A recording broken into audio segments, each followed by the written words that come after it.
Good morning. Previous lecture में हम लोग देख रहे हैं कि हार्डनेस को कैसे दूर किया जाएगा। अगर कोई वाटर हार्ड वाटर है तो उस हार्ड वाटर को सॉफ्ट वाटर में कैसे बदला जाएगा। हम दोनों तरह के हार्डनेस को देख रहे हैं, परमानेंट एंड टेम्पोररी। इससे पहले लेक्चर्स में हमने क्या देखा है? इससे पहले लेक्चर्स में हम लोगों ने लाइम और सोडा का इस्तेमाल करके हम लोगों ने टेम्पोररी एंड परमानेंट दोनों तरह की हार्डनेस को दूर करना सीखा है। उसके बाद हम लोगों ने कैलकुलेशन देखा।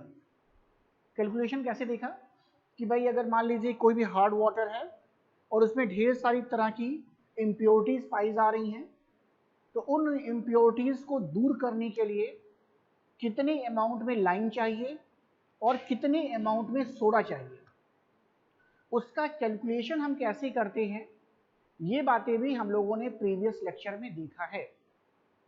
अब हम क्या देखने जा रहे हैं? अब हम ये देखने जा रहे हैं कि अब हमारे पास दूसरा मेथड है। दूसरा मेथड क्या है हमारे पास? पहला मेथड देखिए यहाँ पे, जो फर्स्ट मेथड हम लोगों ने देखा, द मेथड नेम इज, क्या नाम था भाई? सब बताओ जल्दी से, सारे बच्चे जल्दी से बोले। पहला मेथड क्या था? Lime soda method. बिल्कुल सही आपने बताया, लाइम सोडा मेथड है। और लाइम सोडा मेथड लिखने से पहले लाइम और सोडा का फार्मूला भी आना चाहिए। तो जल्दी से लाइम का फार्मूला बताओ सभी कोई। लाइम का फार्मूला क्या होता है भाई? क्या बोला सबने? Calcium hydroxide. बिल्कुल सही है, कैल्शियम हाइड्रोक्साइड। बिल्कुल सही बोला सबने। कैसे लिखा जाता है कैल्शियम हाइड्रोक्साइड? देखिए ऐसे, ठीक है ना? बहुत अच्छा। सोडा क्या है? जल्दी बोलिए soda. What is the chemical name of soda? Chemical name soda लिखिए पेज पर अपने कॉपी पे। क्या लिखा सबने? क्या सबने ये नाम लिखा?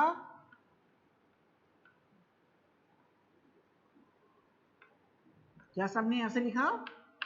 सबने ऐसा ही लिखा होगा, बिल्कुल सही है। सबने सोडियम कार्बोनेट ही लिखा होगा। और सोडियम कार्बोनेट लिखने के लिए क्या करना पड़ेगा? Sodium carbonate Na2CO3। कंफ्यूजन नहीं ना? वैलेंसी को ध्यान में रख करके लिखा जा रहा है। Valency of sodium is +1 and carbonate is -2। तो ये जो वैलेंसी है ये इसके साथ लिखी जाती है, और ये जो वैलेंसी है इसके साथ 1 नंबर नहीं लिखा जाता है। तो क्या हो जाता है? ये 2 है ना, देखो 1 2 Na2 एंड CO3। ऐसे ऐसे यहां भी लिखा गया है। यहां पर वैलेंसी के टर्म में देखो तो calcium is +2 and hydroxide is -1। ऐसा, तो ये 2 जो है इसके होल ट्वाइस करके लिखा जा रहा है। यानी कैसे लिखा जा रहा है भाई? Ca के साथ देखो 1 नहीं लिखा जाएगा और OH के साथ होल ट्वाइस। ऐसे तो कोई कंफ्यूजन नहीं होना चाहिए। ये टॉपिक खत्म हो चुका है, लेकिन रिवाइज करने के पर्पज से मैंने आपको बता दिया कि भाई इस तरह से नाम है और इस तरह से इनके केमिकल फार्मूले को लिखा जाता है। तो ये टॉपिक हमको कोई कंफ्यूजन नहीं होना चाहिए। हमने 4 न्यूमेरिकल किए हैं इसमें, 3-4। इसके अलावा टॉपिक को डिस्कस किया है अच्छे से। इसके अलावा क्या क्या रिएक्शंस हो रहे हैं उन रिएक्शंस को देखा है। तो काफ़ी ठीक ठाक से टॉपिक डिस्कस हुआ है। तो ये टॉपिक खत्म हो रहा है। अगला टॉपिक, दूसरा मेथड। अगला टॉपिक कहने का मतलब है दूसरा मेथड है हार्डनेस को दूर करने का।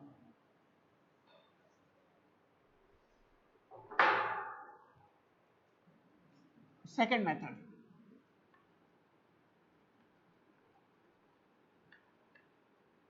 जियोलाइट प्रोसेस और बेस एक्सचेंज प्रोसेस, ये नाम है। चाहे आप जियोलाइट के नाम से जाने, चाहे आप बेस एक्सचेंज के नाम से जाने, बात एक है। होगा क्या? होगा ये कि होगा क्या यहाँ पे कि एक्सचेंज होगा बेस के आपस में, एक्सचेंज आप देखोगे बेस के होंगे आपस में। और सबसे पहले ये देखने जा रहे हैं कि भाई जियोलाइट क्या चीज है, what is the zeolite. Zeolite is a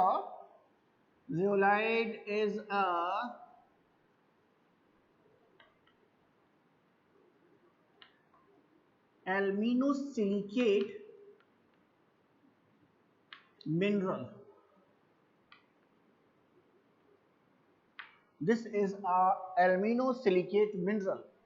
alumino-silicate mineral को कैसे लिख सकते हैं, तो you can write here Al2O3, that is the alumina, into silicate is SiO2, like this. Actually ये हाइड्रेटेड फॉर्म में होता है, हाइड्रेटेड कहने का मतलब है वाटर भी होगा, तो लाइक दिस। इसका अमाउंट वाटर और SiO2 का अमाउंट बदलता रहता है, तो X एंड Y ऐसे लिख सकते हैं इस तरीके से।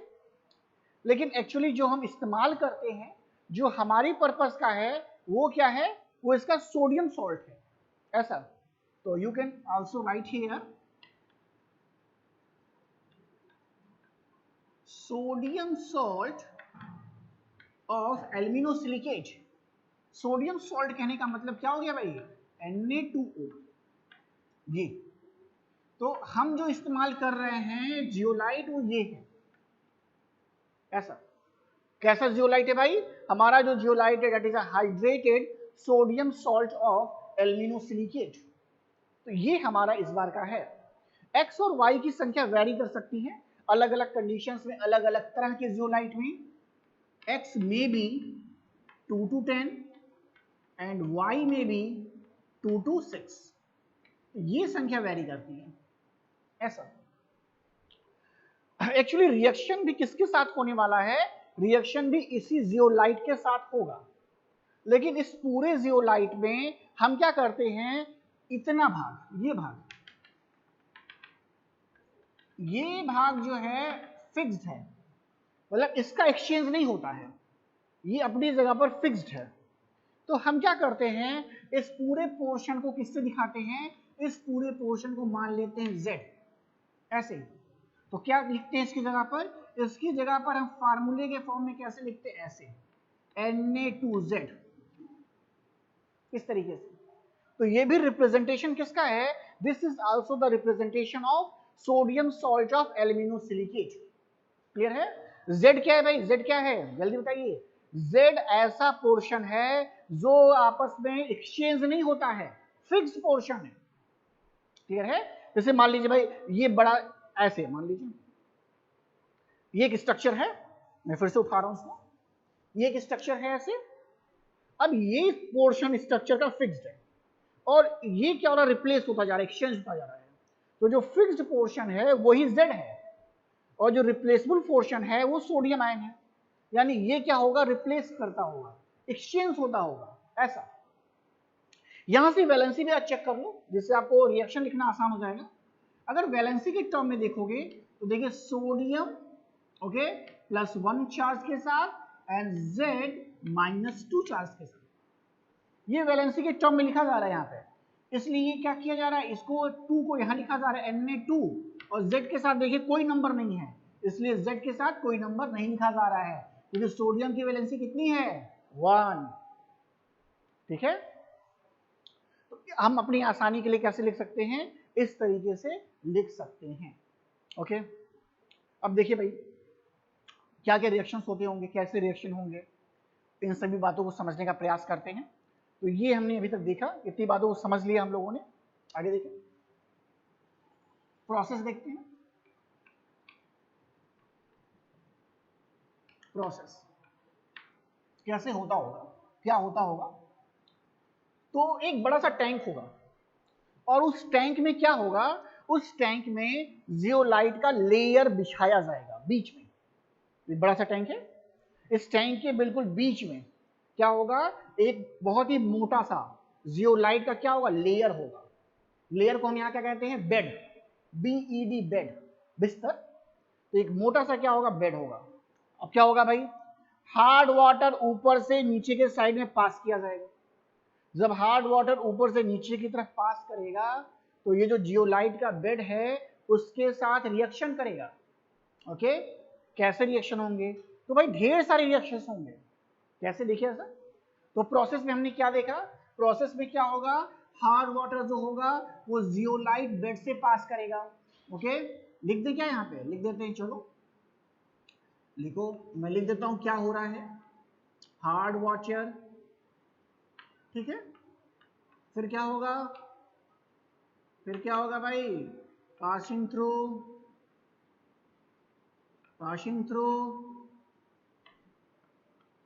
Zeolite bed.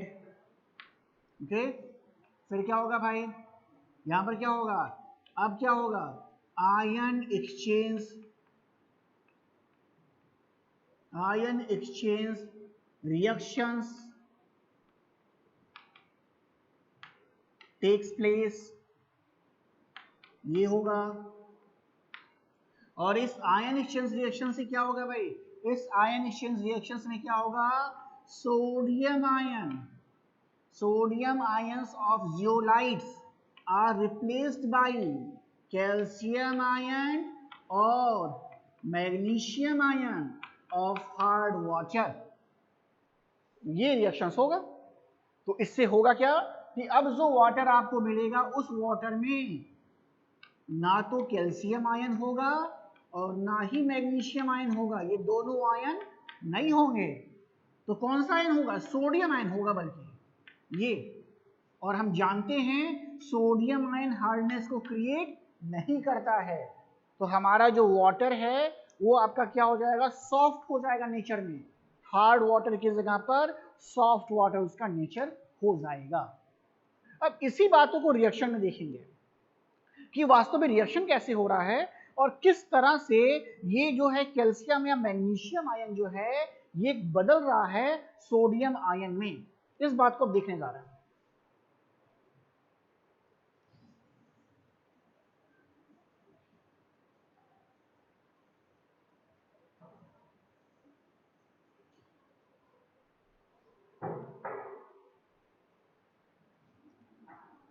देखिए हमारे वाटर में क्या है? कैल्शियम का बाइकार्बोनेट, यही ना। और रिएक्शन किसके साथ करने वाला है भाई? ये रिएक्शन करने वाला है जियोलाइट के साथ, ऐसा। ओके, जरा रिएक्शन सब कोई लिखे अपनी कॉपी पे, लिखने का प्रयास करिए। और क्या भाई वाटर में हो सकता है? भाई वही सॉल्ट का रिएक्शन देखेंगे ना जिसके नाते हार्डनेस होता है। तो एक तो ये भी हो सकता है भाई, टेम्पोररी हार्डनेस होता है, परमानेंट हार्डनेस में आते हैं। तो भाई ये हो सकता है ना, इसके साथ रिएक्शन होगा। फिर क्या हो सकता है भाई? इसका सल्फेट भी हो सकता है, ये भी हो सकता है, इसके साथ भी रिएक्शन देखेंगे। फिर क्या हो सकता है भाई? इसका फिर से क्लोराइड हो सकता है, ये हो सकता है। और क्या हो सकता है भाई? इसका सल्फेट हो सकता है। बस यही आयंस हैं जिनके नाते हार्डनेस हो रहा है। तो भाई रिएक्शन भी इन्हीं के साथ देखना होगा। बात क्लियर है? तो सभी को ही पहले क्या करेंगे? रिएक्शंस को ट्राई करें लिख करके। तो मैं लिखूं यहां पे, पहले सभी को क्या करेंगे? अपनी कॉपी पर रिएक्शन को लिख करके ट्राई करिए कि रिएक्शन लिख पा रहे कि नहीं लिख पा रहे हैं। लिख के देखिए एक बार इसको, वो रिएक्शन हो पा रहा है कि नहीं। वैलेंसी का ध्यान रखेंगे, मैंने वैलेंसी पहले भी बताई है, Z की -2 है, सोडियम की +1 है। Okay, sodium ion calcium ion से रिप्लेस करिएगा। ठीक, तो सोडियम आयन जब कैल्शियम आयन से रिप्लेस करेंगे तो देखिए रिएक्शन कैसे लिखिएगा। रिएक्शन लिखते समय इसको, इस आयन को इसके साथ लिखिएगा और इसको किसके साथ लिखिएगा? इसको इसके साथ। इतना आसान सा है, लिख के देखिए। अब तो सभी लिख ले जाओगे। कैल्शियम की वैलेंसी +2, इसकी -2। तो अगर बराबर होता है तो कोई नंबर नहीं लिखा जाता है। इसका मतलब कैसे लिखा जाएगा? CaZ ऐसे, प्लस इसको इसके साथ लिखना है, इसकी +1 इसकी -1 है, तो दोनों को साथ में मिला के लिखो तो क्या हो जाएगा NaHCO3। देखिए यहाँ 2 का मल्टीप्लीकेशन है यानी 2 एटम्स हैं, इसका भी 2 एटम पूरे का है, ऐसे 2 से मल्टीप्लाई कर लो, हो गया।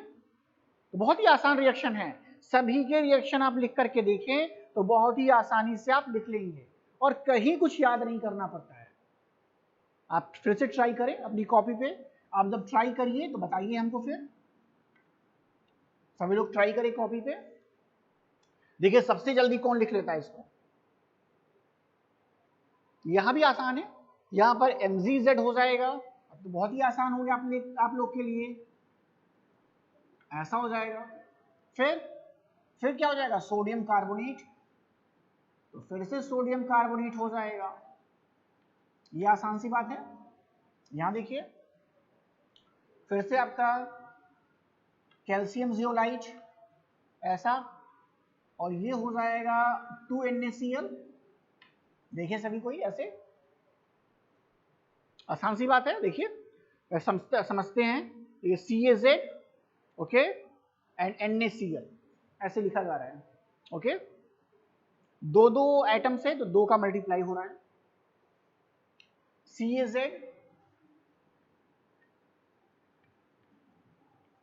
And Na2SO4 sodium sulphate, MgZ and NaCl दिखाई दे रहा है सीधा सीधा, MgZ प्लस NaCl ऐसा, MgZ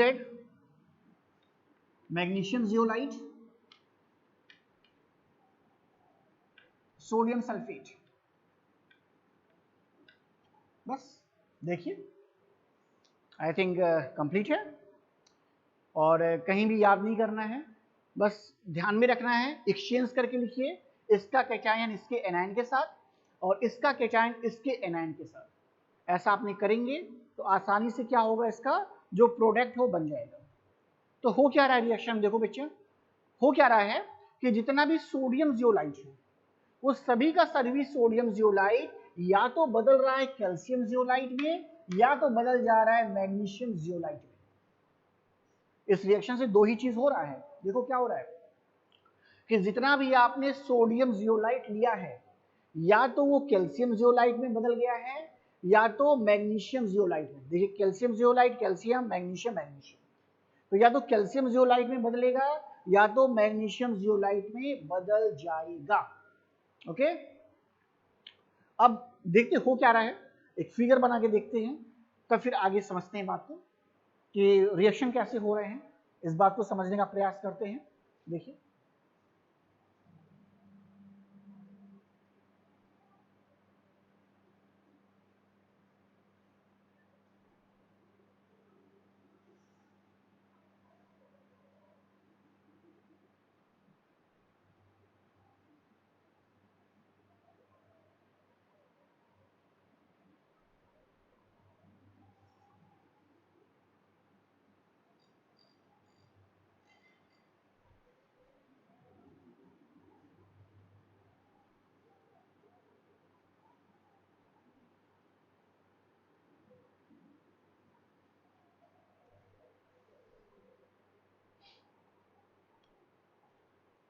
थोड़ा सूख जाए, कपड़ा थोड़ा गीला है।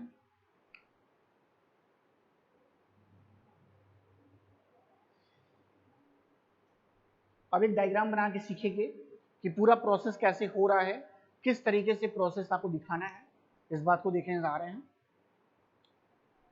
तो एक छोटा सा डायग्राम ड्रॉ करेंगे हम लोग, एक टैंक बनाएंगे, देखिए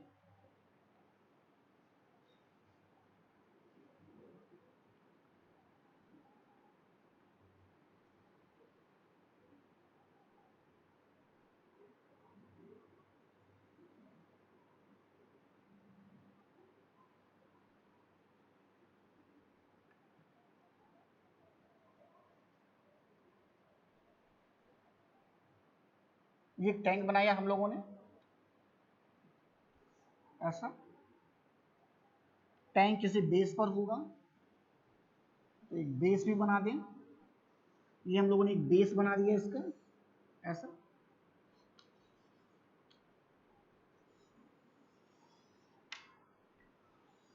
ये बेस है।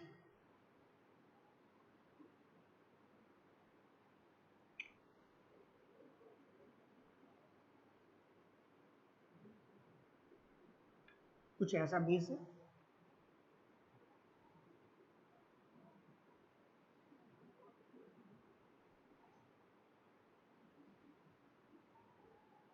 ये एक बेस बना दिया हम लोगों ने। अब एक वाटर को एंट्रेंस देने के लिए यहां से कर देते हैं। ये वाटर का एंट्रेंस है, हार्ड वाटर का।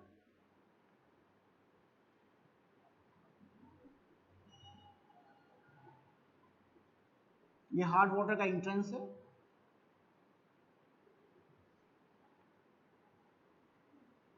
सपोर्ट करने के लिए थोड़ा सा नीचे के साइड में बढ़ा दे रहे हैं, ऐसा। और जो कुछ भी होगा पानी यहाँ से बाहर आएगा। तो ये आउटलेट के लिए बना दे रहे हैं यहाँ पे, दिस इज फॉर आउटलेट, ऐसा।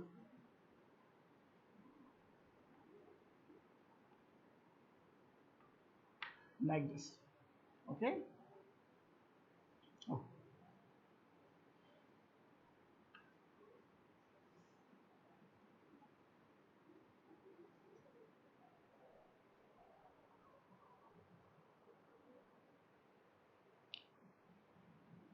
कुछ ऐसा।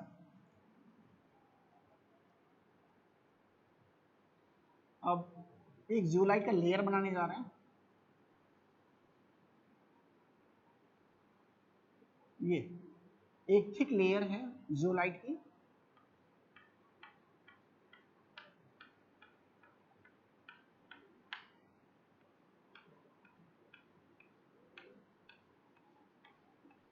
ये जियोलाइट की लेयर है, ऐसा। और ये रीजनरेट करने के लिए एक हम दे रहे हैं, एक और पाइपलाइन दी जा रही है इसमें, जिससे रीजनरेशन हो सके इसका,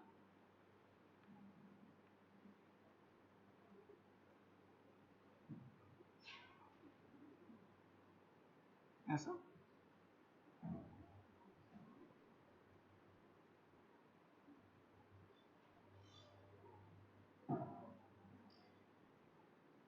ऐसा, कुछ ऐसा।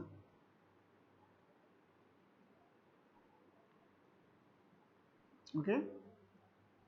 और बगल में एक छोटा टैंक दीजिए, इसी के बगल में एक छोटा सा टैंक दे दीजिए।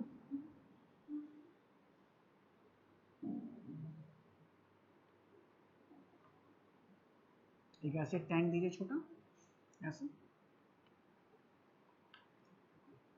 इस टैंक में ये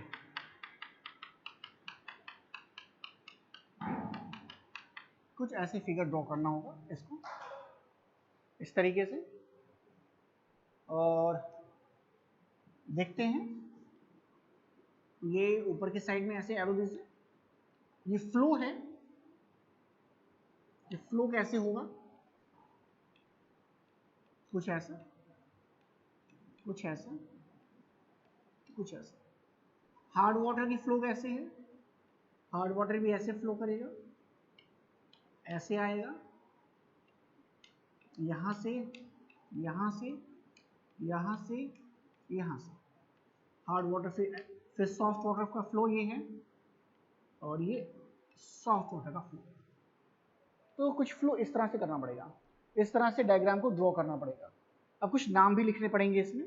कैसे नाम लिखे जाएंगे, तो ये हार्ड वाटर के लिए है, तो आप लिख सकते हैं हार्ड वाटर आउटलेट, ऐसे, ठीक है। पानी यहां से नीचे नहीं आ सकता है, तो एक बनाना पड़ता है हमें एक क्रॉस, ये पानी ऐसे नहीं आएगा, हमेशा फ्लो इस डायरेक्शन में करेगा।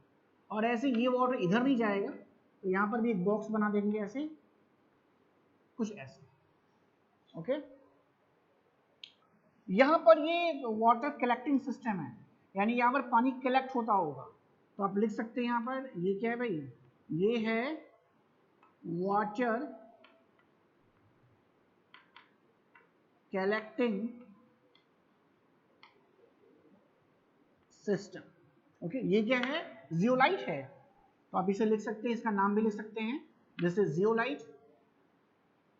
कहाँ लिख दूं नाम, इधर लिख दूं, उधर आपको दिखाई नहीं देगा, इधर नाम लिख देते हैं, दिस इज अ जियोलाइट, ऐसा। ये सोल्यूशन ब्राइन सोल्यूशन कहलाता है, तो ये क्या है भाई, ब्राइन सोल्यूशन है ये, this is a brine solution. Brine solution क्या है, brine solution is the NaCl, this is nothing, it is NaCl। Okay, ये ब्राइन डिस्ट्रीब्यूटर है, ब्राइन को डिस्ट्रीब्यूट करने वाला, स्पेलिंग है BRINE, ब्राइन डिस्ट्रीब्यूटर, ऐसा, ये ब्राइन डिस्ट्रीब्यूटर है। एक आसान सा ऐसा हम बना के सकते हैं, डायग्राम ड्रॉ कर सकते हैं, और ये क्या है, ये सॉफ्ट वाटर आउटलेट है, सॉफ्ट वाटर को बाहर निकलने के लिए, तो ये लिख सकते हैं, this is a soft water outlet. इस तरीके से डायग्राम को हम ड्रॉ कर सकते हैं, आसान डायग्राम है, और इस डायग्राम की सहायता से हम समझ सकते हैं कि किस तरीके से वाटर सॉफ्टनिंग की प्रोसेस हो रही है। समझने का प्रयास करते हैं। देखिए, यहां से हार्ड वाटर इस टैंक में लाया जा रहा है, और इस टैंक में पहले से ही एक जियोलाइट का लेयर लगाया गया है। अब जब हार्ड वाटर इस जियोलाइट के लेयर से पास करेगा तो क्या होगा, ये सारे रिएक्शंस आपको देखने को मिलेगा। तो ये जितने भी आप रिएक्शन देख रहे हो, ये रिएक्शन कहां पर हो रहा है, तो ये रिएक्शन इस जगह पर हो रहा है, ऐसा। और यहां पर जितना भी सोडियम आयन है, जितना भी सोडियम जियोलाइट का सोडियम आयन है, वो सब का सब लगातार किस में बदल रहा है, वो लगातार बदल रहा है कैल्शियम में या फिर मैग्नीशियम में। और जो पानी नीचे जा रहा है यहां से छन करके, वो क्या हो रहा है, उसमें कैल्शियम और मैग्नीशियम के आयन उपस्थित नहीं है, उसमें केवल किसके आयन पाए जा रहे हैं, उसमें केवल पाए जा रहे हैं सोडियम के आयन। ओके, और सोडियम का आयन जो है ये हार्डनेस क्रिएट नहीं करता है, तो यहां पर जो पानी आ रहा है वो सोडियम आयन वाला है, और यहां से हम क्या करेंगे, अब सॉफ्ट वाटर को बाहर निकाल लिया जाएगा। अब देखिए भाई, लगातार ये रिएक्शन हो रहा है, तो एक समय ऐसा आएगा कि सोडियम जियोलाइट का सारा सोडियम आयन ये बदल जाएगा कैल्शियम या मैग्नीशियम से। यानी अब क्या होगा, अब ये होगा कि अब ये काम करना बंद कर देगा। इसकी जो एक्टिविटी है किस पर डिपेंड कर रही है, इसकी एक्टिविटी डिपेंड कर रही है किस पर, सोडियम आयन पर। देखिए, और अगर सोडियम आयन ही नहीं बचेगा तो ये क्या हो जाएगा, इनएक्टिव हो जाएगा। तो फिर से क्या करना पड़ेगा हमको, फिर से इस जियोलाइट को एक्टिव करना पड़ता है।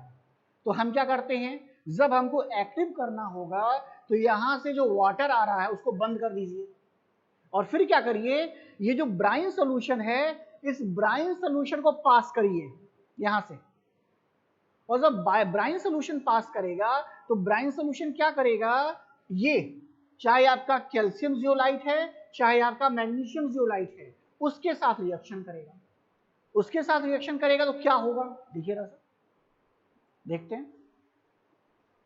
इसे हटाने जा रहे हैं,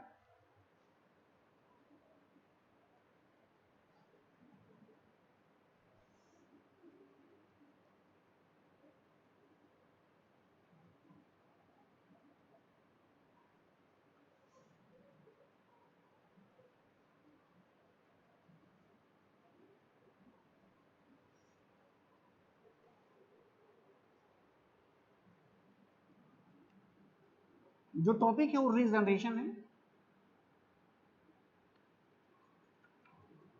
रीजनरेशन ऑफ जियोलाइट, ऐसा। तो सारा जियोलाइट बदल गया है कैल्शियम जियोलाइट में, या फिर मैग्नीशियम जियोलाइट। और ये रिएक्शन किसके साथ करेगा? Brine solution. और ब्राइन सोल्यूशन क्या है? NaCl। तो आपको समझ में आ रहा होगा कि रिएक्शन क्या होगा। तो ये पहली प्राथमिकता क्या है? पहली प्राथमिकता ये है कि जो कैल्शियम जियोलाइट या मैग्नीशियम जियोलाइट है उसको बदला जाए किसमें भाई? सोडियम जियोलाइट में। तो रिएक्शन लिखना फिर आसान यहाँ पर है। कैसे रिएक्शन लिखना आसान है? इस पार्ट को इस नेगेटिव पोर्शन के साथ लिखिए और इसके जो कैटायन को लिखिए इसके एनायन के साथ। कैसे हो जाएगा? ये हो जाएगा आपका Na2Z एंड ये क्या हो जाएगा आपका भाई? CaCl2। ऐसा बैलेंस करने के लिए 2 से मल्टीप्लाई कर लीजिए। ऐसे यहां पर भी क्या हो जाएगा? यहां पर भी हो जाएगा आपका Na2Z और फिर क्या हो जाएगा? MgCl2। देखिए, और फिर 2 से मल्टीप्लाई कर लीजिए। ऐसा तो देखिए, रीजनरेशन ऐसी प्रोसेस है जिसके द्वारा हम क्या करते हैं? कैल्शियम जियोलाइट और मैग्नीशियम जियोलाइट इन दोनों को दोबारा बदल लेते हैं किसमें भाई? अपने सोडियम जियोलाइट में। क्योंकि सोडियम जियोलाइट ही इसका एक्टिव फॉर्म है, ये इसका इनएक्टिव फॉर्म है। तो ये प्रोसेस मतलब ब्राइन सोल्यूशन को पास करके हम क्या करते हैं? इस तरह के रिएक्शन के द्वारा कैल्शियम और मैग्नीशियम जियोलाइट को तब्दील कर लेते हैं किसमें भाई? हम लोग इसको बदल लेते हैं सोडियम जियोलाइट में। तो ये पूरा का पूरा प्रोसेस होगा। एक छोटा सा डायग्राम इसके साथ बना लेंगे। डायग्राम को बनाने के बाद जो होगा इस प्रोसेस को थोड़ा सा लिख लेते हैं। रिएक्शंस कुछ हैं, 6 2 8 रिएक्शंस हैं। 6 रिएक्शन पहले लिखा गया है और ये 2 रिएक्शन किस में लिखा जा रहा है? रीजनरेशन में। अगर इतना पोर्शन करेंगे तो ये आपका पूरा का पूरा जो टॉपिक है ये आपका पूरा का पूरा टॉपिक खत्म हो जाएगा। और मुझे लग रहा है कि इस टॉपिक में और कुछ नहीं बच रहा है, आसान सा टॉपिक है। तो आसानी से आप क्या कर सकते हैं? इसको आप देख सकते हैं। एक बार हम फिर से रिवाइज कर दे रहे हैं इस पूरे टॉपिक को कि टॉपिक है क्या। एक्चुअली जो टॉपिक है, इस टॉपिक में जो सबसे बड़ा रोल है किसका है? जियोलाइट का है ये। और जो जियोलाइट है वो क्या है भाई? वो जो जियोलाइट है आपका सोडियम जियोलाइट है। ऐसा जियोलाइट है ये। और हम क्या कर रहे हैं? हम जब इससे वाटर को पास कर रहे हैं, ये जब वाटर इससे पास हो रहा है तो ये बदल जा रहा है किससे भाई? कैल्शियम जियोलाइट में और मैग्नीशियम जियोलाइट में। ऐसा ये जो जियोलाइट का फॉर्म है ये इनएक्टिव फॉर्म है। इनएक्टिव सेंस कहने का क्या है? मतलब ये सॉफ्ट वाटर को हार्ड वाटर में नहीं बदल सकता है। क्यों नहीं बदल सकता है? इसलिए क्योंकि अब कैल्शियम और मैग्नीशियम का जियोलाइट है और जो वाटर पास कर रहा है उसमें भी कैल्शियम और मैग्नीशियम है। तो एक्सचेंज किसका होगा? एक्सचेंज हो ही नहीं सकता है। तो इसीलिए हम कहते हैं भाई ये इनएक्टिव फॉर्म है। ओके, तो ये एक्टिव फॉर्म है और ये इनएक्टिव फॉर्म हो गया। अब हम क्या करते हैं? फिर से इस इनएक्टिव फॉर्म को एक्टिव फॉर्म में बदलने के लिए क्या करते हैं? इस ब्राइन सोल्यूशन को पास करते हैं। ऐसा, और जब ब्राइन सोल्यूशन पास होगा तो फिर से आप देखेंगे जो आपका जियोलाइट इनएक्टिव फॉर्म में था अब वो बदल जाएगा एक्टिव फॉर्म के जियोलाइट में। तो ये पूरा का पूरा प्रोसेस होगा एक फिगर के साथ। तो आसानी से आप क्या कर सकते हैं? पूरे प्रोसेस को देख सकते हैं। तो अगली टर्म पे जब हम मिलेंगे तो इसके न्यूमेरिकल्स को देखेंगे। इसके न्यूमेरिकल इंपॉर्टेंट है, एग्जामिनेशन में कई बार आते हैं। तो हम वहां देखेंगे कि इसके न्यूमेरिकल को हम कैसे लगा पाएंगे। तो अगले में आप खुद से भी पढ़ करके आएंगे, इसके न्यूमेरिकल पोर्शन को देख करके आइएगा जिससे आसानी से हम इसे डिस्कस कर सकें। Okay, thank you.